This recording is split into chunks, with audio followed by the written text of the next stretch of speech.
परमेश्वर से घृणा करने वाले, दूसरों का अनादर करने वाले। देखिए, हम किसी का अनादर मत करें। ये छोटा आदमी है, गरीब आदमी है, चल इसको ज़मीन में बैठा, नीचे में बैठा इसको। बड़ा आदमी आ गया, इसको सोफे में बैठा। छोटा आदमी आया है, आलू बना दे, बड़ी बना दे, चटनी बना दे, ये खा लेगा। ये गरीब आदमी है, छोटा आदमी है। बड़ा आदमी आया, उधार पैसा लाएंगे, 1000 रुपया, और मुर्गा लाएंगे और दारू लाएंगे। ऐसे लोग झूठे मसीह हैं, झूठे मसीह, जो मनुष्य को देखकर उनका आदर करते हैं।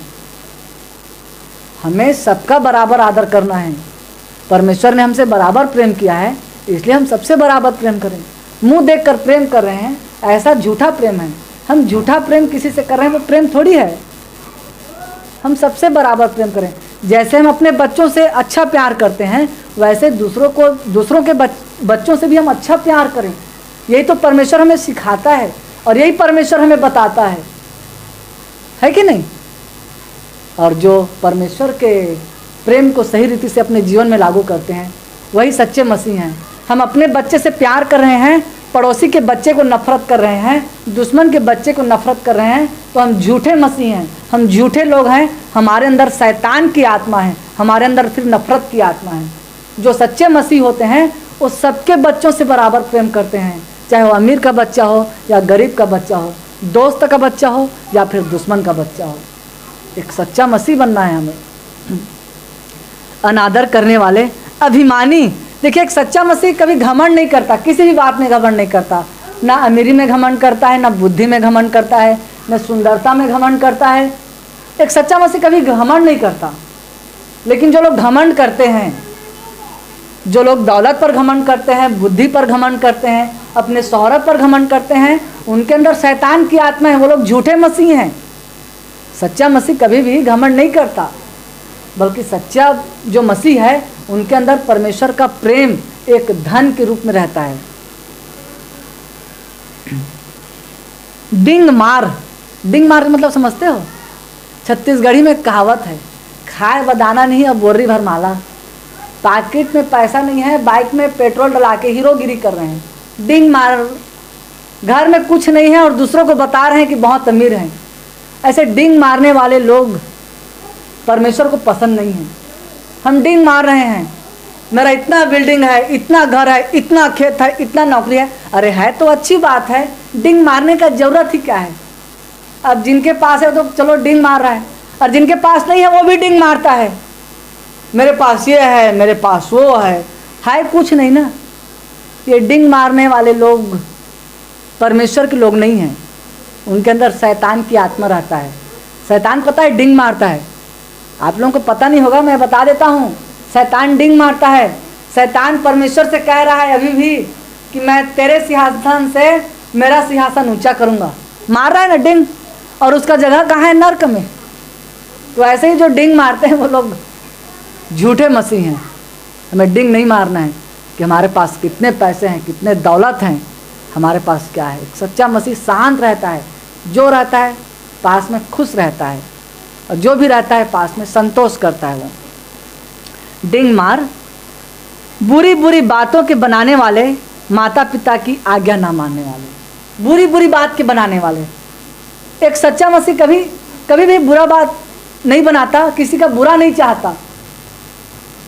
झूठे मसीह लोग दूसरों का बुरा चाहते हैं, एक सच्चा मसीह कभी भी दूसरों का बुरा नहीं चाहता। बुरी बुरी बातों के बनाने वाले लोगों के अंदर शैतान की आत्मा रहती है, इसलिए हमें दूसरों के बारे में, भलाई ही के बारे में सोचना चाहिए। फिलिपियों 2:4 में लिखा है, हर एक अपने ही हित की नहीं वरन दूसरों के भलाई की भी, दूसरों के हित की भी चिंता किया करें। एक सच्चा मसीह दूसरों का उन्नति कैसे हो, दूसरों का भला करने के बारे में सोचता है, लेकिन एक झूठा मसीह दूसरों के बिगाड़ने के बारे में सोचता है। बुरी बुरी बातों के बनाने वाले, अब माता पिता की आज्ञा ना मानने वाले। अब माता पिता की जो आज्ञा नहीं मानते, वो परमेश्वर का क्या आज्ञा मानेंगे? कोई भी हो, चाहे प्रचारक का बेटा बेटी हो, चाहे विश्वासी का बेटा बेटी हो, चाहे मसीही हो, जो भी अपने माँ बाप का आज्ञा का पालन नहीं करते, माँ बाप सही शिक्षा देंगे। अगर जो माँ बाप गलत शिक्षा देंगे, उनकी बात तो मैं नहीं कर रहा हूँ, लेकिन जो माँ बाप अच्छा शिक्षा देते हैं, और ऐसे बच्चे जो अपने माँ बाप की आज्ञा का पालन नहीं करते, वो लोग निकम्मे बच्चे हैं। हमारा भी फर्ज है कि हम अपने बच्चों को परमेश्वर के बारे में बताएं और हम स्वयं भी अपने माँ बाप के अच्छे बच्चे बने, माँ बाप की आज्ञा के पालन करने वाले बच्चे बने।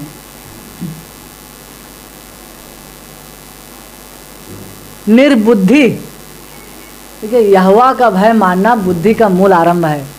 बुद्धि परमेश्वर के भय मानने से शुरू होता है। परमेश्वर का भय नहीं मानेंगे तो हमारे पास बुद्धि नहीं होगा। तो जो लोग निर्बुद्धि हैं उनको परमेश्वर के बारे में क्या पता।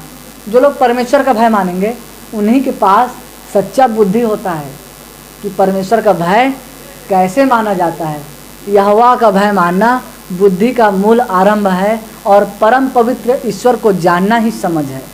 बुद्धि, निर्बुद्धि, विश्वासघाती, माया रहित और निर्दयी हो गए। विश्वासघाती का मतलब समझ रहे हो?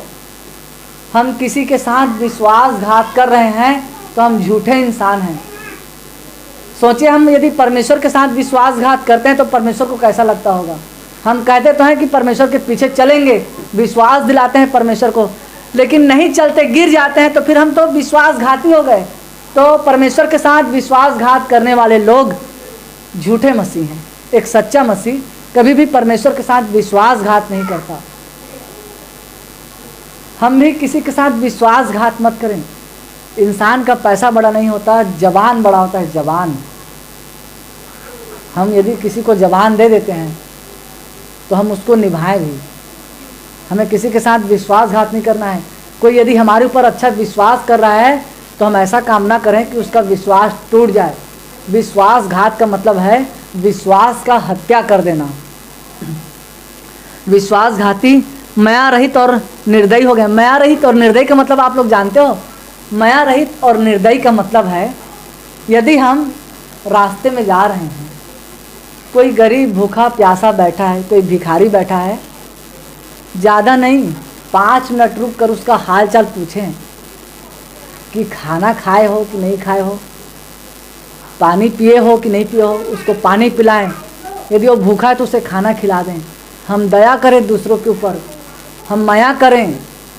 जिनके अंदर में दया और माया नहीं है उनके अंदर शैतान का आत्मा है, क्योंकि जिसके अंदर नफरत है उसके अंदर परमेश्वर का आत्मा हो ही नहीं सकता, उसके अंदर शैतान का आत्मा है। मैं अपनी बात बता रहा हूँ।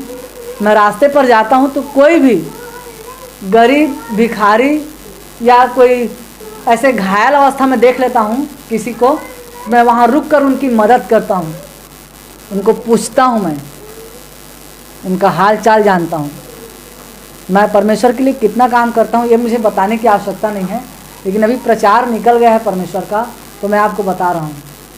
मैं बॉटल में पानी रखा रहता हूँ। कई लोग थके हारे बैठे रहते हैं, उनको मैं पानी पिलाता हूँ।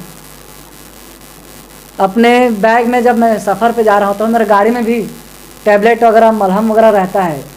किसी को चोट लग गया रास्ते में या किसी को बुखार है, मैं तुरंत उसे मलहम देता हूँ और उनको दवाई देता हूँ। हमारे अंदर दया होना चाहिए सबके प्रति।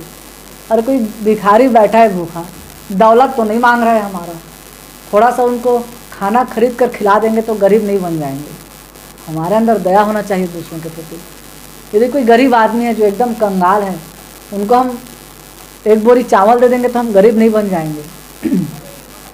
भजन संहिता में लिखा है, जो कंगाल की सुधि रखता है विपत्ति के दिन यहोवा उसको बचाएगा। तो हमारे हृदय में दया होना चाहिए। हम तो हफ्ते में या महीने में चिकन मटन बढ़िया खाते हैं, 3 टाइम खाना खाते हैं, 1 टाइम भी नहीं चूकते। यदि किसी गरीब कंगाल को थोड़ा खाना खिला देंगे तो हम लोग गरीब नहीं हो जाएंगे।